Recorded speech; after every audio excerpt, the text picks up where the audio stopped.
Hello and welcome to today's webinar presented by DeLuval Software. Today we'll be working in our structural analysis and design software, RFEM. The topic for today's presentation is AISC 360-341 2022 steel member design in RFEM 6. My name is Amy Heilig. I'll be your presenter. I'm the CEO of the US office and also a technical support and sales engineer, and I'm located in Philadelphia, Pennsylvania.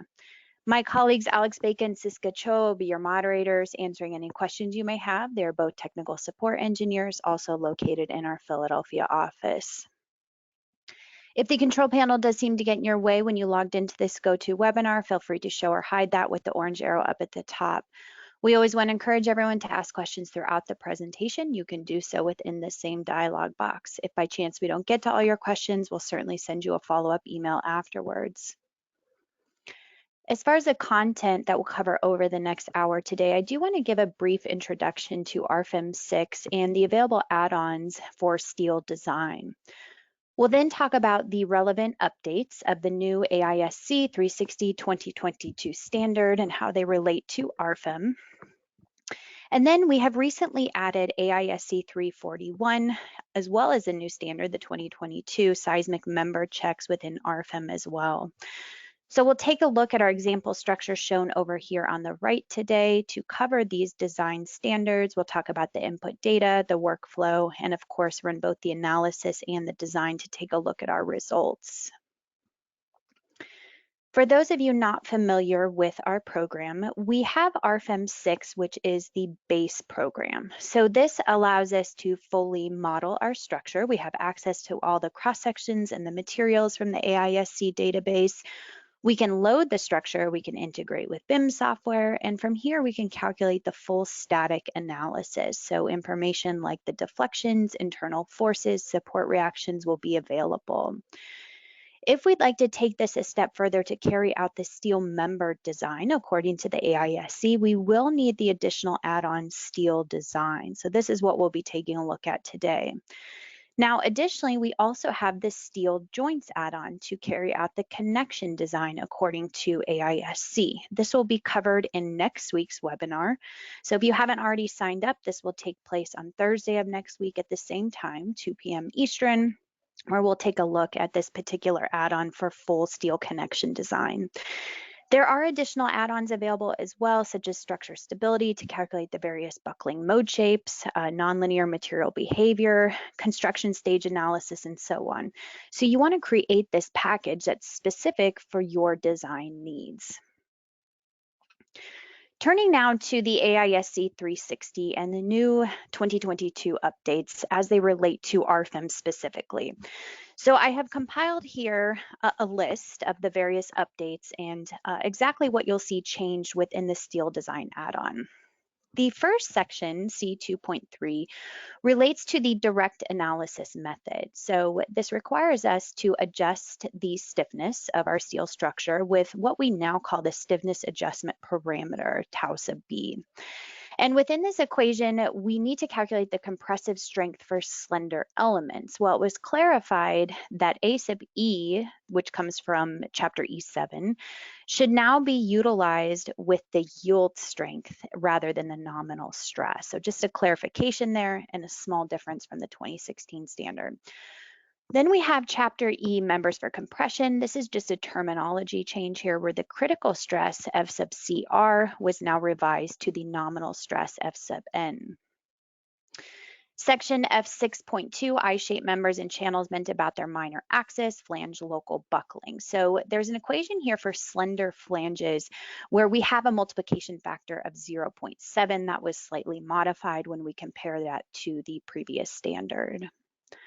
Section F7.2, square and rectangular HSS and box sections. So for both flange and web local buckling, there was some major format revisions to these equations. So still the same values when we compare that to the 2016, but you'll certainly see a significant difference when we look at the formulas themselves.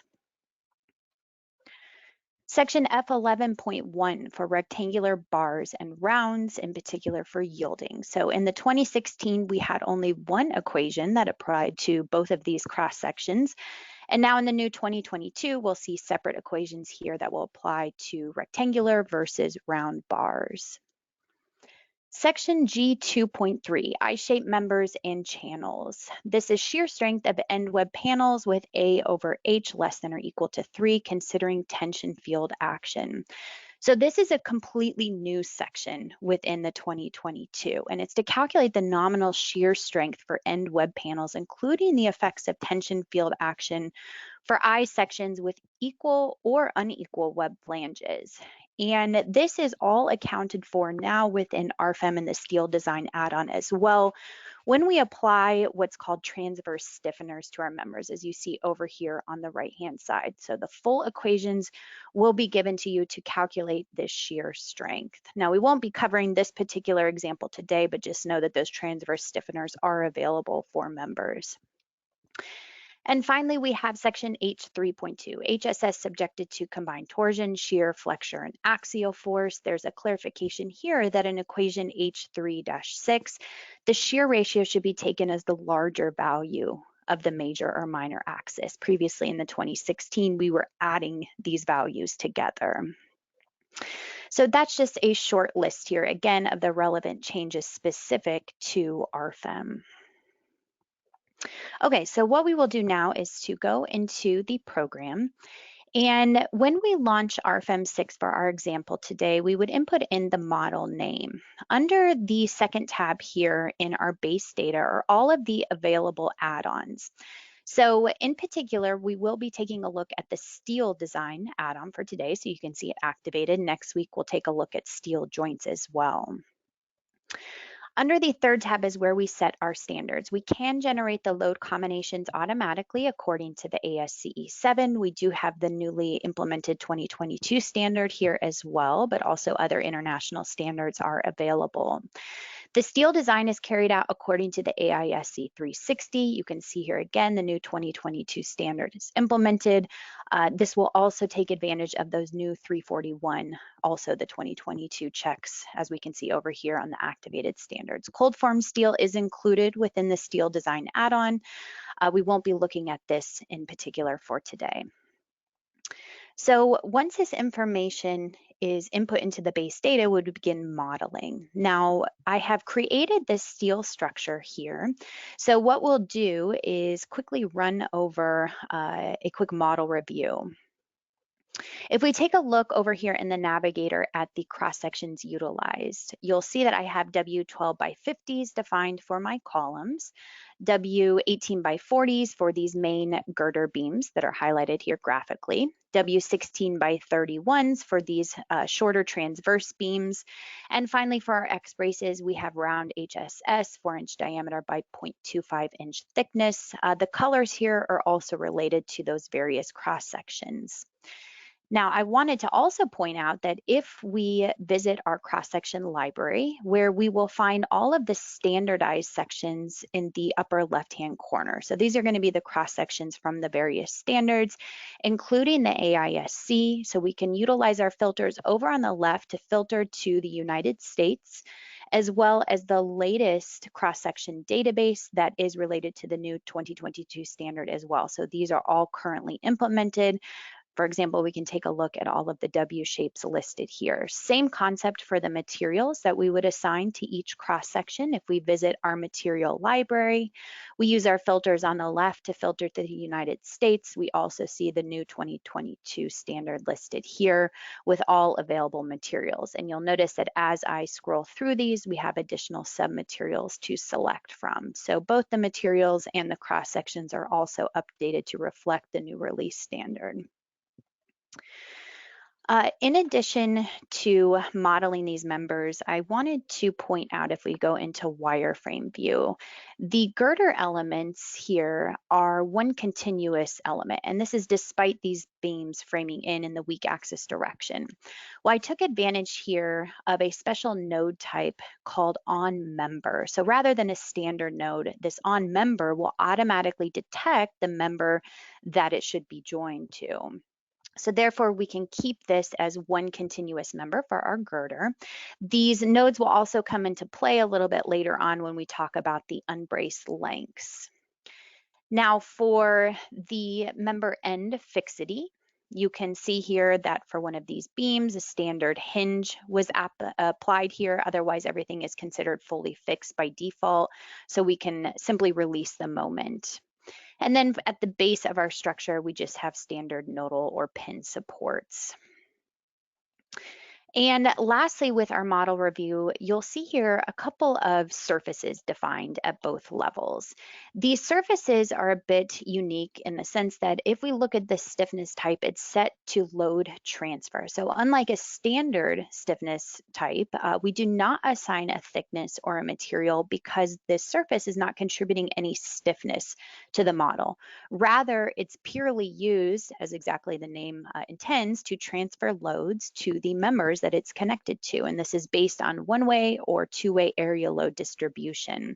So now we can simply apply a surface load, and that surface load will be distributed to those members.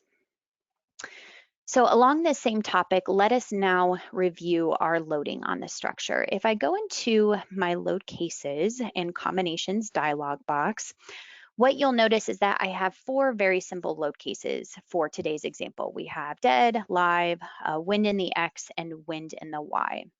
In our dropdown, we define the action category here, which is specific to the ASCE 7 so that the program knows which load factors to apply to which load cases. So once we've defined these loads here, we would take a look at the loads actually applied to the structure, which I have already done so here.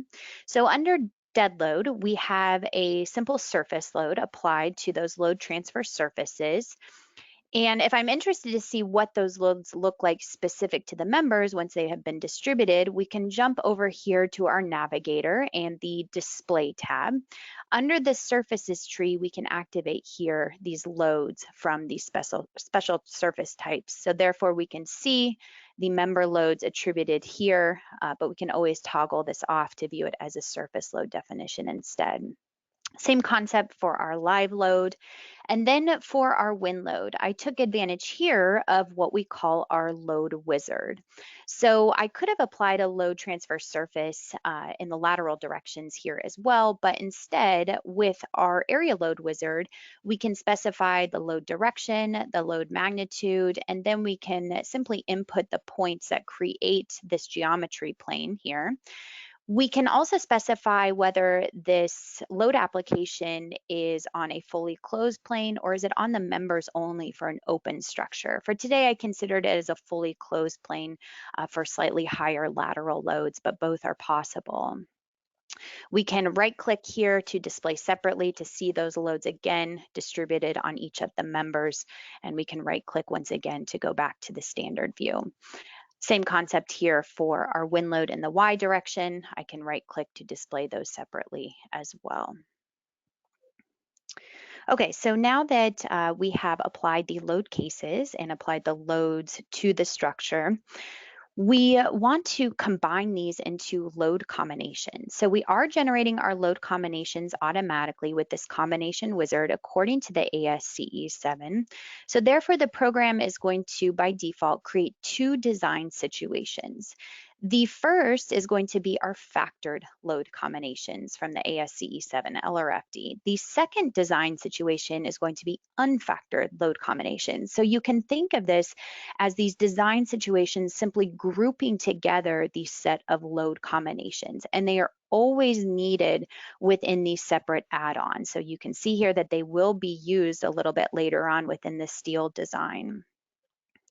If we're interested in viewing the load combinations individually listed out, we can do so under this last tab where we see the load combinations factored belonging to that first design situation and then unfactored here in red belonging to the second design situation.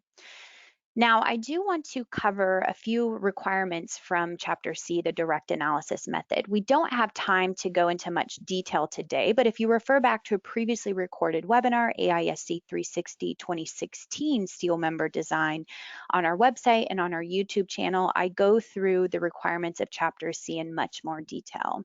But for today, it should be known that under the combination wizard, if we take a look at this definition type here, that these load combinations will be run automatically according to a second order analysis. So we are considering both big P delta and little p delta automatically for the second order analysis.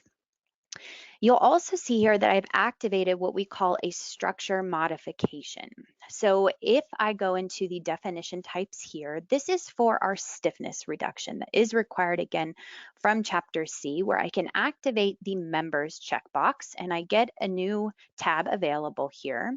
And I want to define a new stiffness modification. Well, within this stiffness modification, you'll see directly within this dropdown the AISC 36022 option from Chapter C here to apply that stiffness reduction parameter, tau sub b, to each member. So we'll automatically account for that tau sub b factor for that stiffness reduction required by the direct analysis method. Now, it is possible once you have defined this to apply it to only certain members if we'd like to graphically select them, but the code goes on to tell us that we can simply apply the stiffness reduction to all members. So that's what I went ahead and did for this example. Now, I certainly want to apply the stiffness reduction to my factored load combinations that I'll use a bit later on for my strength design. But when we're talking about these unfactored load combinations that maybe I would use for my serviceability or deflection checks, I do not want to apply that stiffness reduction. So it's very easy just to make a copy here in this dialog box and to uncheck the structure modification, but still solving according to second order analysis. And this way you'll notice that my factored load combinations will take advantage of that first definition, but my unfactored load combinations will apply my third definition here. And therefore, under the load combinations, we see the structure modification automatically applied for factored, but for unfactored, you'll notice this checkbox is turned off. So now that we have our load combinations also set up as well as our design situations, we're ready to define information specific to the AISC steel design.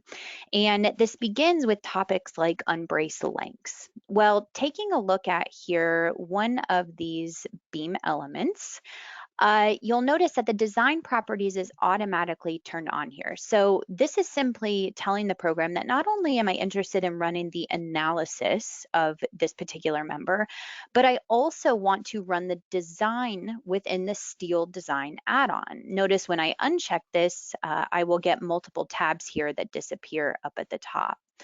So it is possible then to begin this input such as the effective lengths for each individual member. But I want to show you a nice feature that we have implemented in RFEM where instead of applying these to each individual members, we can apply them to groups of members instead. Going back under my base data that we visited at the beginning of this presentation, under settings and options is the ability to activate here what's called a member representative. And these member representatives are going to group together similar members that have the same material, the same cross-section, identical lengths. So now what we would see within RFEM is the member representatives option over in our navigator. So again, the program has automatically grouped these members together that have identical properties. So instead of necessarily defining the effective lengths for each individual member, what we can do now is to jump to the member representative for all of these beams together. And we'll see here up at the top that we have the exact same tabs available as the individual member, but now we can set this for the groups defined up here in the upper right. So to begin, I'm going to define this new effective length, and a little trick here, you'll notice that it's not necessarily assigned to the members quite yet. We could certainly do so by individually doing this, but the better option is to create the definition, assign it to this specific member representative, and to come back in here and edit it. Notice the members are automatically assigned, and we can toggle to a nice view to see exactly which members we are going to assign these unbraced lengths to. So I can give this one a new name, such as beams, and you'll notice I already have a few other unbraced lengths or effective lengths defined over on the left. We have 4 different failure modes when we're talking about stability. So we have strong and weak axis flexural buckling, torsional buckling, and lateral torsional buckling. There is the option to determine the elastic critical moment for lateral torsional buckling based on the eigenvalue method. So we'll actually extract this member from the model, run a separate eigenvalue analysis to determine what this critical moment value capacity is. This might be really useful for members that are not in a straight line or curved members. If you prefer to simply use the code's analytical equations from chapter F, we can simply toggle to that. And you'll notice we get additional options here for our C sub B factor. Now, under the second tab, the program will automatically detect the start and end nodes here. And we have 4 degrees of freedom, including a warping input. So this includes translation here in the strong and the weak axis, as well as rotation about the member's own axis X and rotation about the Z axis. Now, we can see here that these local axes are also displayed for each member, so we can know exactly which member degree of freedom we're currently restraining. So the program automatically assumes here that we are fixed in translation of the strong and weak axis, and also the member's not free to rotate about its own axes. So we'll go ahead and leave this as so, but the huge advantage of using these table option inputs up here at the top is that my effective length, K times L, is automatically set now for each of these different stability mode failures. So flexural buckling, torsional, and lateral torsional buckling.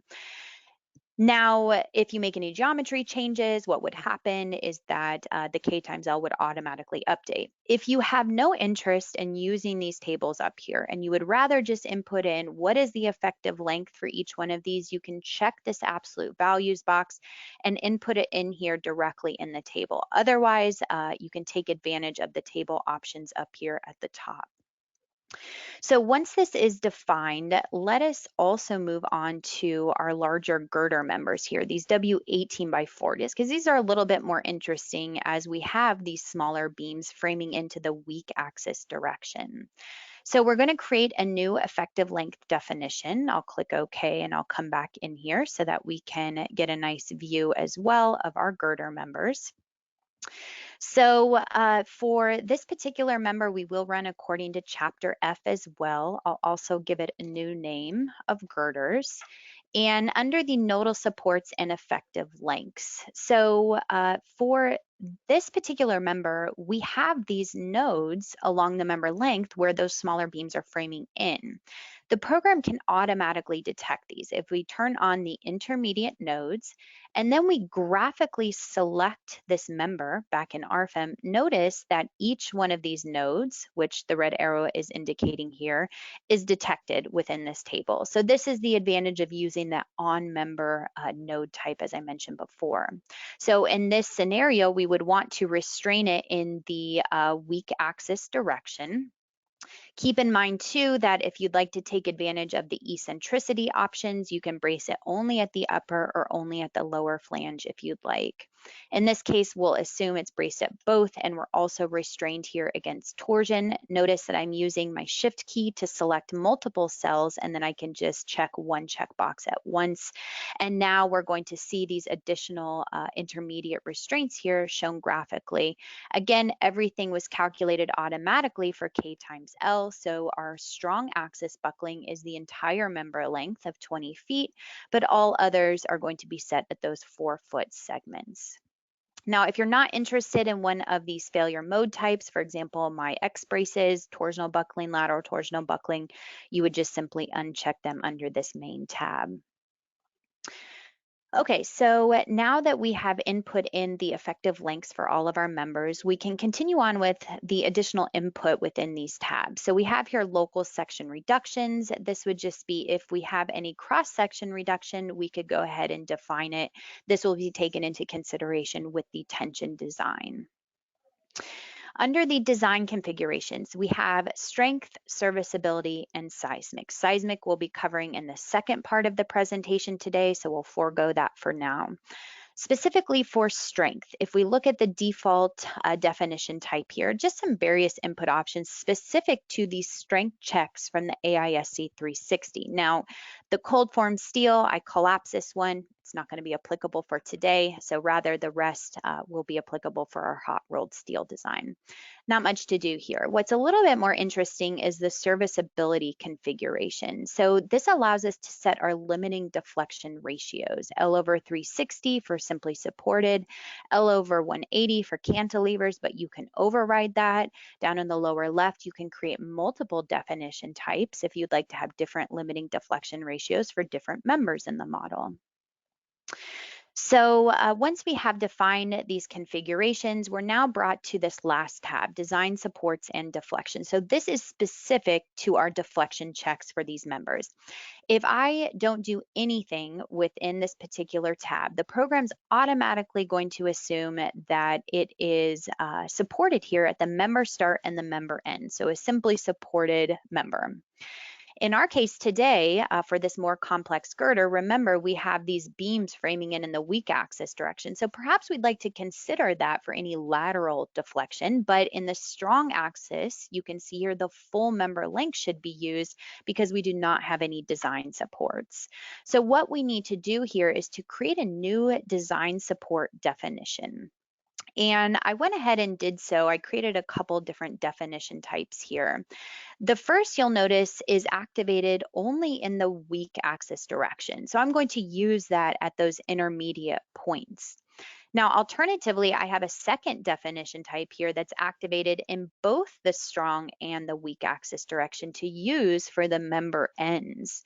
Now, there is the option to input in here the support width, but for hot rolled steel design, this really has no impact. It's better used for cold form steel design when we're checking something like web crippling. So this input is irrelevant. We can just leave it as it is selected here.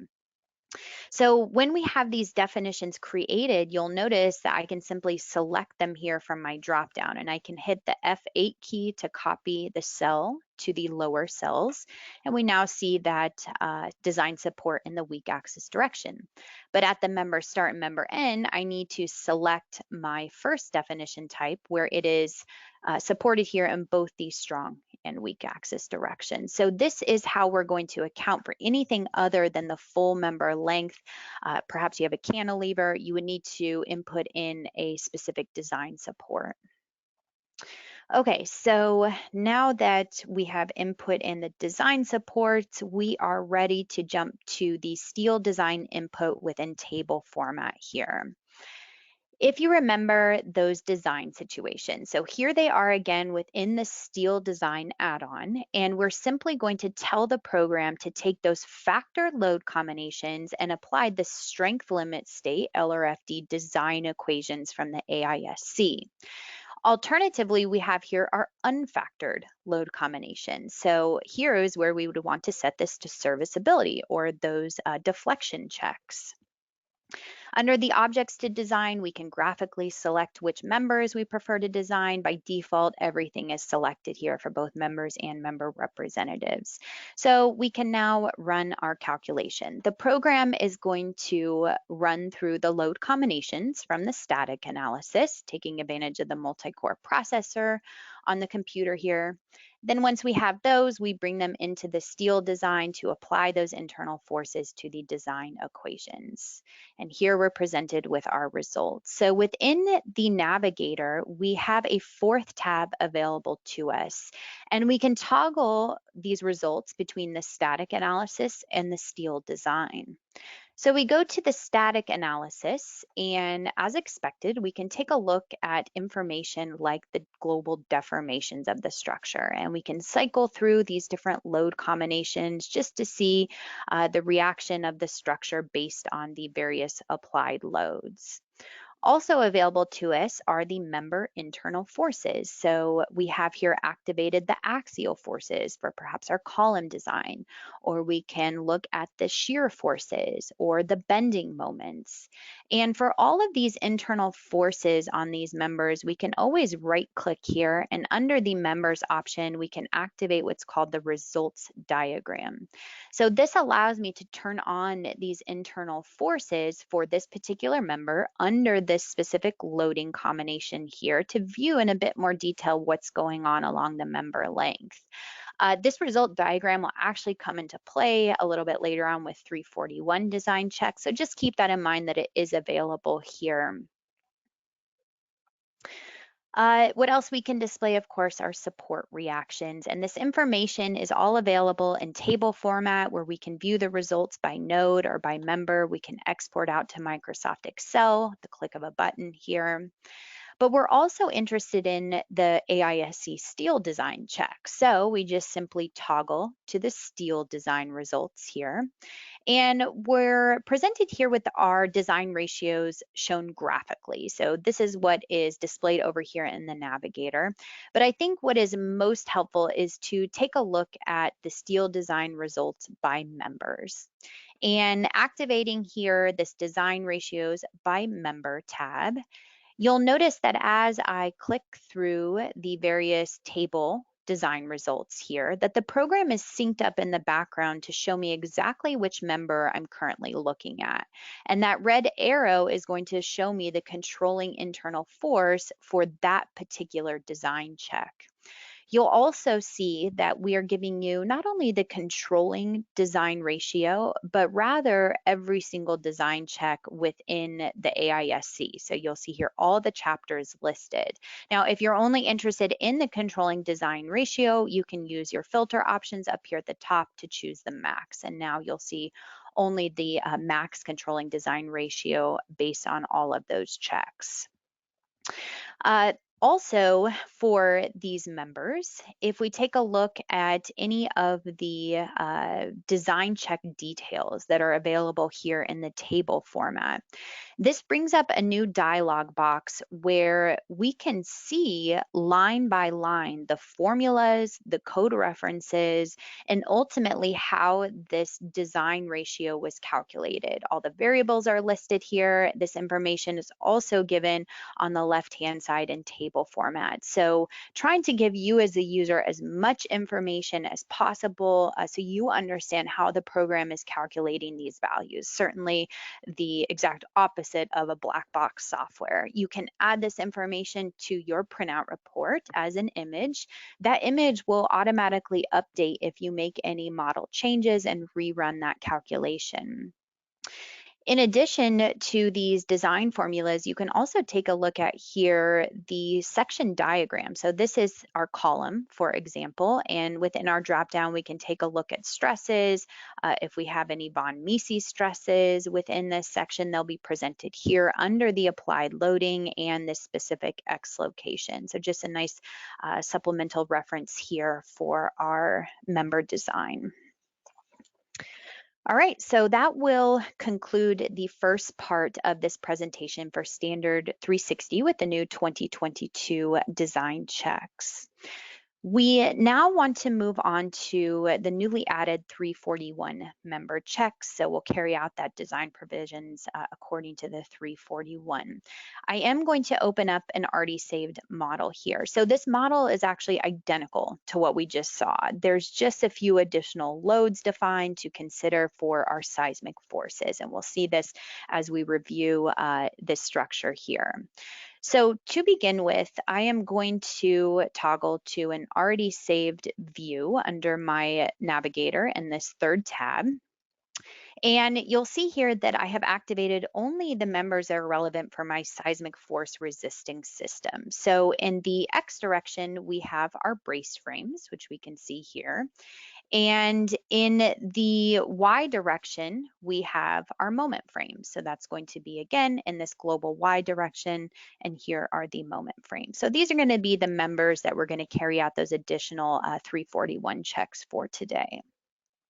So going into the load cases and combinations, we have again, the exact same static load cases defined and live and then to wind, but you'll notice that I also have 3 more load cases here to account for the response spectrum analysis. Now, we definitely don't have enough time to go through this in detail, but we do have a previously recorded webinar on ASCE 7 as well as the NBC for a response spectrum analysis that you'll find also again on our website and YouTube channel. But you'll see here that we do have a load case for our modal analysis, and then a separate load case is defined for our response spectrum in the X direction, as well as a separate load case here for our response spectrum in the Y direction. So this is a little bit different from the previous webinars because I typically defined X and Y together in the same load case, which is possible. But in our case today, because we have brace versus moment frames, there are some differences that we need to account for. You'll notice in the response spectrum, when we take a look at the definition type according to the ASCE 7 that was generated, the response modification factor in the X direction is equal to 6. In comparison, when we jump here to the Y direction, we see that this value is actually set at 8. We also will go back to this base tab. And again, we're still generating the load combinations automatically according to the ASCE 7, but let us take a look at the parameters option here. Well, this brings up a new dialog box where we can input information like redundancy factor, overstrength factor, and this orthogonal combination factor. So a few notes about this. The orthogonal combination factor, we want to abide by the 130% rule set forth by the ASCE 7. So this 0.3 factor by default is going to combine 30% of the X with 100% in the Y and vice versa. Now, if you were defining your X and Y response spectrum in a single load case, this would not be relevant. There's different ways to apply the 130% rule, which is covered in that previous webinar, but just keep that in mind. Same concept here for overstrength and redundancy. This first line would be used if we have both that X and Y applied in the same load case. In our case, we don't today. We have separate load cases. So rather, the X and Y will be relevant here for these input options that are listed out separately. So we'll go back to the webinar PowerPoint here to discuss these factors in more detail. So to begin, we have the overstrength factor. This is an amplification factor applied to the forces in certain elements that must remain elastic. So for example, if we have a steel brace frame, such as in our example today, in order for that brace to yield and dissipate energy in what we call a controlled manner, all other portions of the load path, so we're talking about connections and columns, these all need to be stronger than the maximum anticipated strength of the brace. So therefore, this would be a reason why we apply something like overstrength. Now, this all comes directly from the ASCE 7. For our case today, because we have moment frames, that overstrength will be set to 3. In the Y direction, and then it's set to 2 for our brace frames in the X direction. Now, we also have the redundancy factor. This is a penalty factor for less redundant structures. The value is either set to 1.0 or 1.3, again, defined directly here from the code. And this factor should be applied to members that do not have the overstrength factor applied.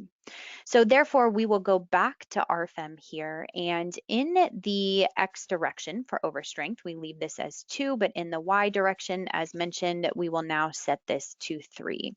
All other values will leave default here. Going now to the design situations, you'll notice a bit of a difference here from our first part of the presentation, that I have created 2 additional design situations here in the lower left corner. And that's just simply because earthquake load cases are not included by default with these initial design situations that are created. Instead, these need to be defined here within our dropdown as equations 6 and 7. We can see this directly from the ASCE 7. 7 if we're curious to see what those look like. And then we also have one defined here for serviceability or unfactored. So this is, again, no different for our 360 checks. We're going to use the first two for our strength checks, and the second two are going to be used for our serviceability or our deflection checks. The problem is that we need to now define additional design situations for our seismic limit state. So in order to carry out those additional checks according to the 341, we're going to create a new design situation in the lower left corner here. The drop down is going to be according to 6 and 7, equation 6 and 7. This is identical to this first design situation. Sorry, we want 1 through 5 here. We'll start there. So we want equations 1 through 5 here, but then we create our second one for our seismic checks that should be 6 through 7. So now we just have, again, these same grouped load combinations defined for our seismic checks. We have one more design situation to create as well. And this one is going to be equation 6 and 7, but this time it includes overstrength. So again, we can take a look at our info button here to see what those equations exactly look like from the ASCE 7. So these three design situations here are going to be used to carry out the seismic limit state design once we get into the steel design add-on. Okay, so one quick thing to also mention, which is covered in much more detail in the previous response spectrum webinars, but these design situations here that include the earthquake load cases, they actually cannot be combined with second order effects P delta. They have to be combined linearly with what we call a result combination. So under the base tab, we can activate here the result combinations. We'll get a new tab available to us. And back under the design situations, remember we visited this combination wizard in the first part of the presentation. We're going to create yet again a new definition type here that is going to be set to result combinations. And notice we clarify with the user that this is a linear analysis. So this is always how we have to combine the response spectrum load cases. So what we should see now is the same load combinations generated here for our various 360 checks, but also now we have these result combinations. So these result combinations are going to be used, and again, we're just going to combine these linearly with the other static load cases. So if we take a look at here, dead plus live plus the response spectrum load cases, we have a factor of 2.0 to account for our overstrength in the X direction. And when we look at the overstrength combination here, we have this factor of 3.0 in the Y direction. So everything looks good there. Okay, so now that we have set up the result combinations, we're almost ready to run those additional design checks, but we need to input in these seismic configurations for each member. So if you remember in the first part of the webinar, we talked about the design configurations tab here, and we just kind of skipped over seismic configurations for now. Well, we can certainly set this for each individual member, but it's maybe a little bit more quick here if we jump to the navigator over on the left, and let me go ahead and collapse some of these folders so that you can see it. Under the steel design, here is the seismic configurations listed as well. So we can right click to create a new seismic configuration. And you'll notice that within this dialog box, we have 5 different options here for our seismic force resisting system. We have 3 moment frames and we have 2 braced frames. So for our example today, we want to begin with this special moment frame for a column, and we'll go ahead and give it a name. special moment frame column, and then we want to graphically select here our column elements, and we can do so by just jumping back to RFEM, graphically selecting them, and now they are listed here in the upper right hand corner. Now there are some various options to turn on and off, just kind of depending on which system we select here, as well as the member type. The first is to neglect the moments in the required axial strength for the overstrength limit state. So what this refers to is that in many cases, the amplified axial forces are permitted to be applied without consideration of concurrent bending moments that may occur at the column ends. However, bending moments from a load applied between lateral support points can actually contribute to the column buckling, and therefore they shouldn't be neglected. So for these cases, the option can be deactivated as well. In our case, we'll go ahead and leave this active. Now we can also check the slenderness of this member according to the 341, L over R less than or equal to 60. So for this, columns without transverse member bracing at the connection, there really is the potential for out of plane buckling at the connection. Therefore, this should be minimized by limiting the slenderness ratio to this L over R less than or equal to 60. Unbraced connections, though, can occur in special cases, such as a two-story frame without an intermediate floor. In that case, we would want to maybe account for that in our example today, that we do have an intermediate floor, although it's hidden here, but these columns are going to be braced at the center point. So therefore, because of that, we can go ahead and uncheck this slenderness check here.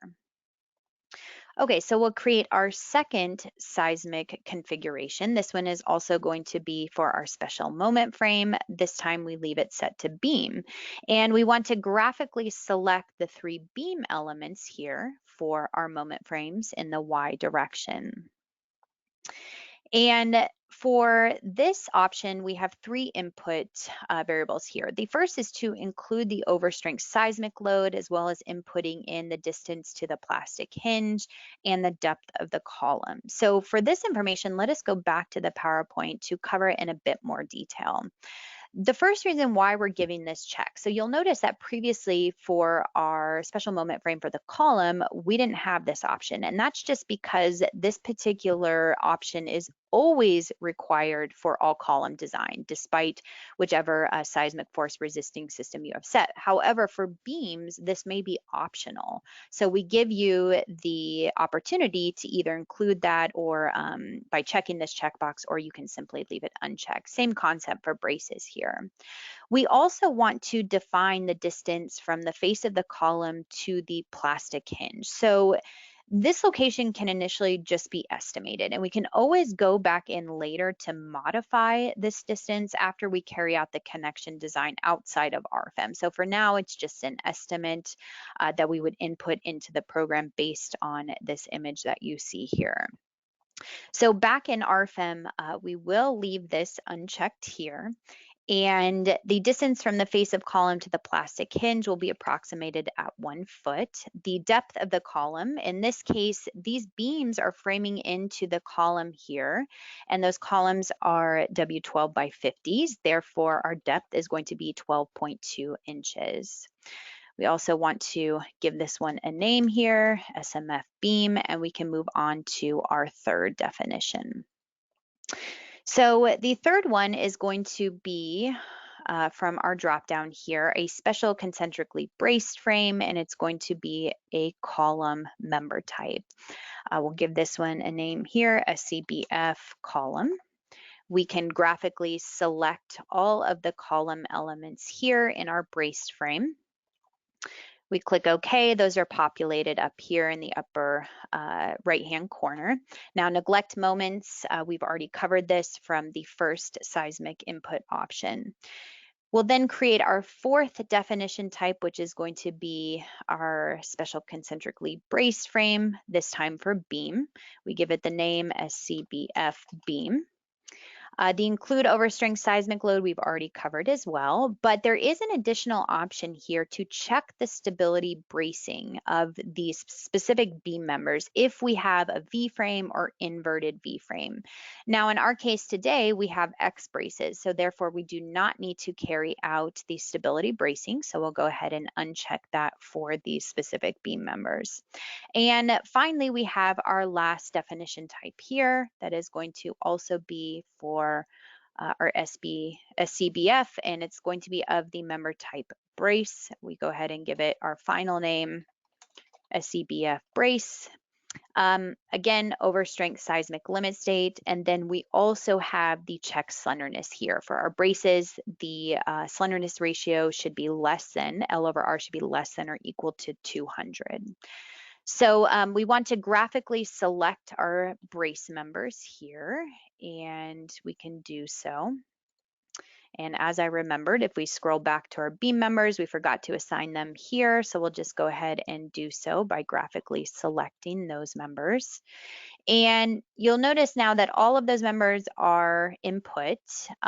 If we want to review this information just to ensure that we have correctly assigned all of these members to the correct configurations, we can find this information again within this project navigator in this tree format.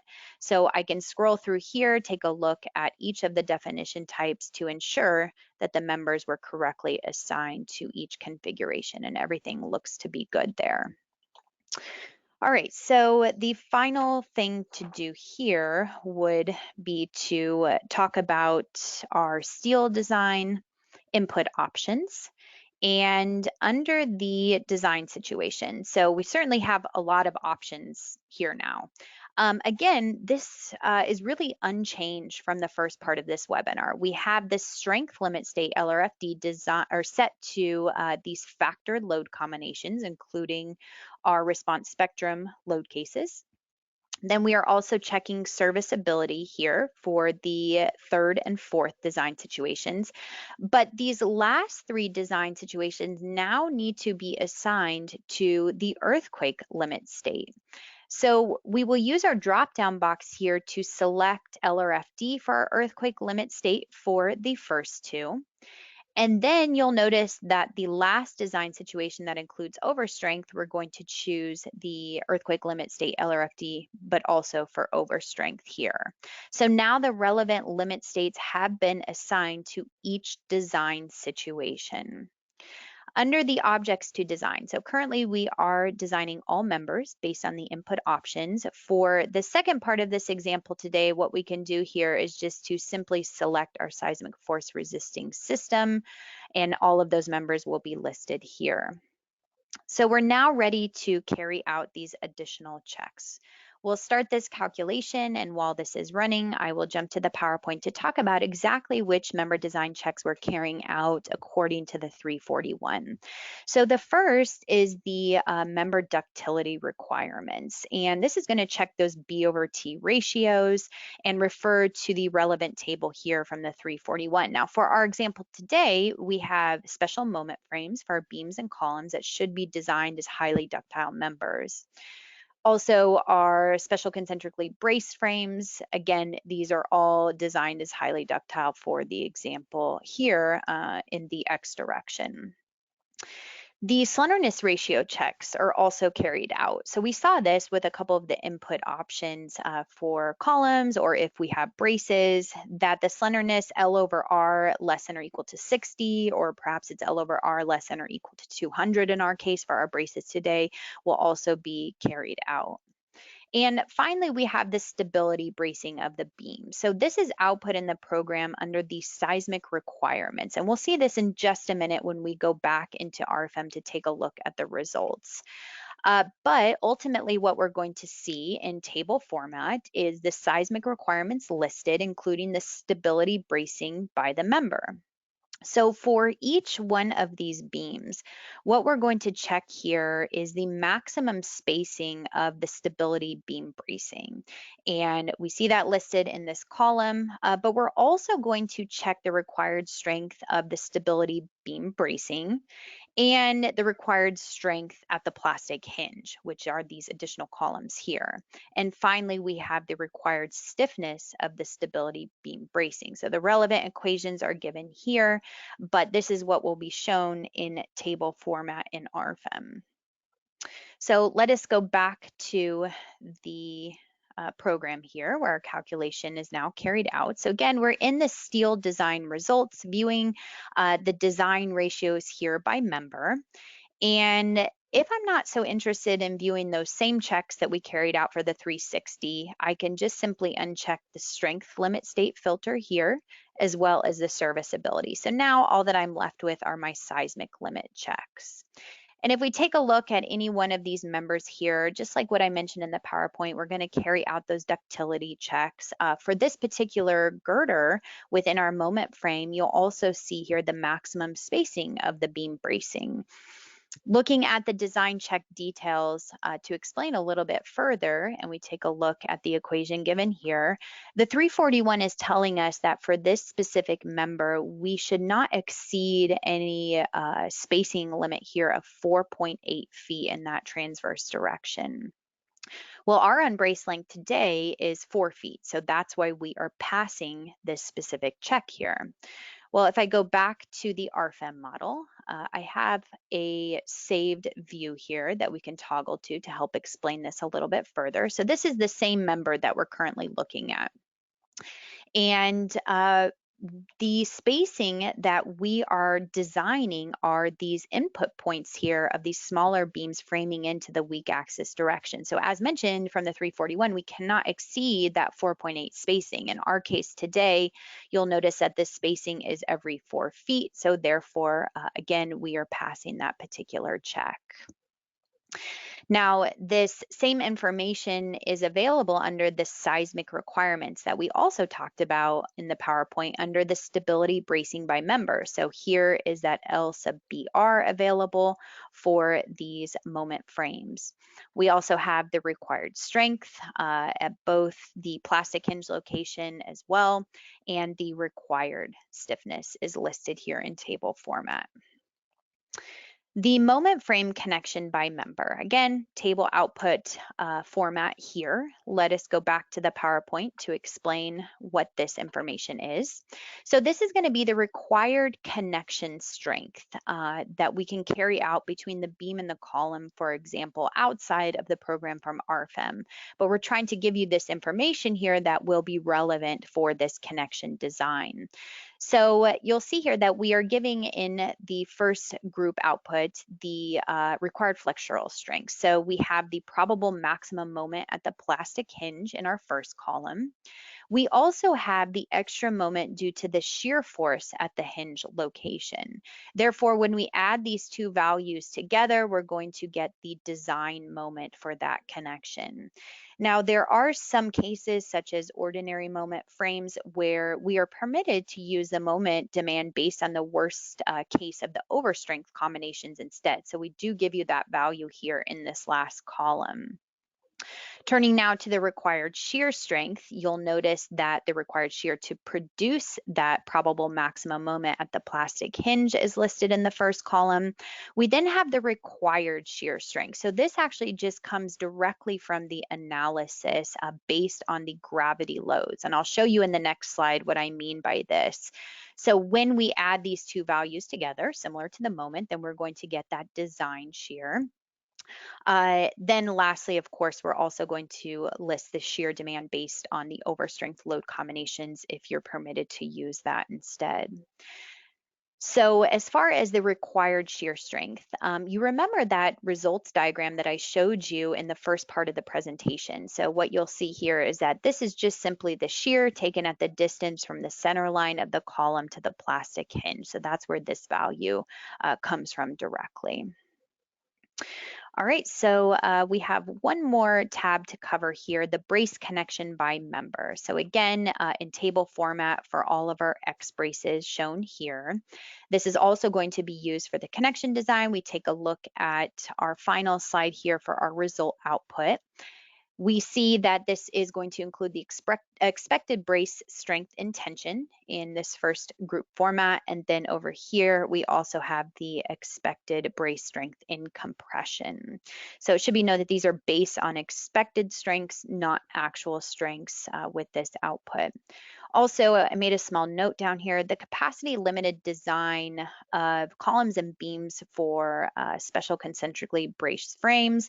This is based on the expected brace strength, of course. It's currently not implemented in RFEM, but we do plan to add this capability in the near future. So just keep an eye out for that. And finally, we won't go through this in detail, but you can certainly pull this open on the PowerPoint PDF that is attached to the GoToWebinar and also available on our website. If you want to take a look at what has changed within the 341 between the 2016 and the 2022, relevant to RFEM only, so just a few applicable changes here. And you do have the ability to carry out these 341 checks for both versions within RFEM 6. We do have quite a few knowledge-based articles and FAQs for these new 341 checks. So if you're interested to view some of the different calculations that are carried out in more detail, as well as maybe just some commonly asked questions about the workflow, these are all hyperlinks as well in that PDF. So you can feel free to visit the website with those hyperlinks. So this presentation was recorded today. I know it's always quite a bit of information, but you can visit the website that you registered for the webinar, and you'll see here the model available for downloaded that I used in the presentation. You can open it up in the 90-day trial version, and then we usually place the recording up within a day or so you can review that at your own leisure. If you have any questions about today's presentation or any of our products, our contact information at our Philadelphia office is located down here at the bottom of the screen. If you're interested in an online demo, or maybe you'd like to talk a little bit more to our sales team about the capabilities of the program, we'd be happy to do so. So this is a hyperlink where you can reach out to our sales team or utilize this QR code. We'd love to hear from you and to go ahead and get something scheduled. We will have more upcoming webinars. As I mentioned, we have a webinar next week on Thursday on steel connection design. So if you're interested in that with the same structure, certainly feel free to register for that. Same day, Thursday, same time, 2 p.m. Eastern. You can find that under support and learning webinars. I will send out a reminder email early next week as well that you can register directly through the email. PDH certificates will automatically be emailed to all participants today who were available for the full 60-minute duration. So this is a requirement of the states that we are pre-approved providers, that attendees are here for the full presentation in order to receive that PDH. So again, those will automatically go out usually within the next day. So it's not immediate, might just take about a day to reach you. Now, if you watched with a colleague or you watched in a conference type setting and you yourself did not register with your own name and your own email and you were here for the full presentation and you'd like PDH, feel free to submit that by sending us a quick email at info-us@delubal.com. Let us know who you watched it with and we will be happy to issue a PDH as well.